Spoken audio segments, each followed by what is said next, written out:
Həsənağa Fəthullayev, həyatda da izi qalar. Bir nəfəri təriflədim, tanıtmaq üçün nəsillərə.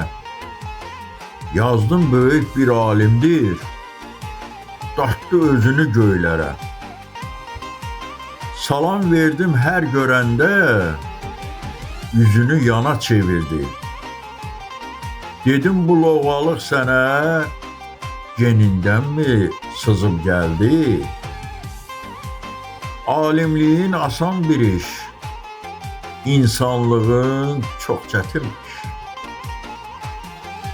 Nəfəsin hap-cop eyləyir, dostluğun bir əzab imiş. Qanqalda gül ətri olmaz, bunu söyləyib babalar.